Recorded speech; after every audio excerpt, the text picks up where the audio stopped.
Assalamualaikum warahmatullahi wabarakatuh. Selamat pagi anak-anak Ibu kelas 8. Baik, materi pertama di semester ini adalah mengidentifikasi unsur berita. Tentunya kalian sudah sering kan mendengar, membaca apa isi berita. Bisa melalui menonton televisi, membaca di Facebook, membaca di WhatsApp, kemudian YouTube, Twitter, di Google dan lain sebagainya. Namun kalian harus bisa membedakan mana fakta dan mana hoax, karena berita hoax itu sangat berbahaya. Pengertian berita.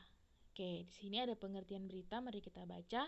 Teks berita adalah teks yang melaporkan kejadian, peristiwa, atau informasi mengenai sesuatu yang telah atau sedang terjadi yang bersifat aktual. Aktual di sini artinya berita itu sedang hangat dibicarakan, sedang ngetren, sedang zaman-zamannya dibicarakan, ya, lagi trending. Kemudian sebuah berita itu mempunyai unsur. Apa ya unsur berita? Unsur berita itu ada 6.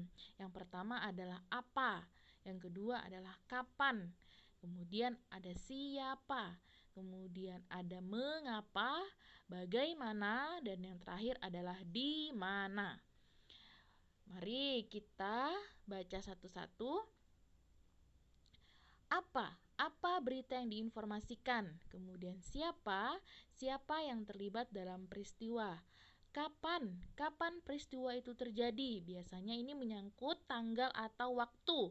Kemudian di mana peristiwa itu terjadi? Artinya tempat ya. Mengapa hal tersebut terjadi? Dan yang terakhir adalah bagaimana, penyebab. Nah, di dalam bahasa Inggris, unsur ini disebut dengan istilah 5W1H. Sedangkan dalam bahasa Indonesia disingkat menjadi adik Simba. Atau apa, di mana, kapan, siapa, dan mengapa. Anak-anak, di depan kalian sekarang ini adalah berita tentang Sungai Ciliwung. Nah, Sungai Ciliwung kembali meluap, 3 desa terendam banjir setinggi 2 meter. Itu judulnya ya. Mari kita baca beritanya. Terjadi sebuah banjir bandang di sekitar area Sungai Ciliwung. Banjir tersebut diduga disebabkan oleh adanya curah hujan yang turun dengan sangat deras dari jam 18.00 WIB sampai pagi pukul 08.00 WIB. Sudah banyak keluarga dari 3 desa yang terendam telah mengungsi ke kampung sebelah. Kasihan sekali ya. Kemudian sekitar 130 kepala keluarga terancam kehilangan tempat tinggal. Mereka kehilangan tempat tinggal mereka disebabkan oleh banjir. Pemerintah dengan segera memberikan bantuan berupa makanan, minuman, air bersih, pakaian, dan juga obat-obatan. Nah, pemerintah kita sangat tanggap ya. Oke, sebelumnya sudah pernah terjadi banjir yang melanda desa tersebut 3 tahun silam. Namun rupanya banjir pada tahun ini jauh lebih besar jika dibandingkan banjir tahun sebelumnya. Salah satu faktor diduga adalah kebiasaan dari masyarakat sekitar yang membuang sampah sembarangan. Membuang sampah sembarangan pada Sungai Ciliwung tersebut hingga mengakibatkan banjir pada musim hujan. Nah, kalian terutama tidak boleh membuang sampah sembarangan ya, karena dengan membuang sampah sembarangan itu kita akan menyebabkan banjir di mana-mana. Berita ini adalah berita tentang Sungai Ciliwung yang meluap karena hujan. Nah, karena hujan berjam-jam ya, dari jam 18, jam 6 sore sampai jam 8 pagi.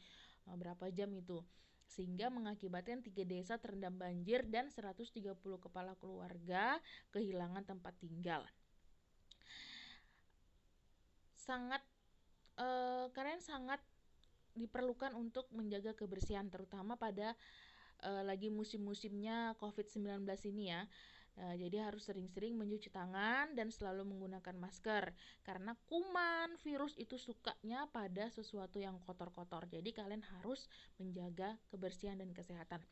Setelah slide berita ini, nanti setelah ini akan ada cara mengidentifikasi berita.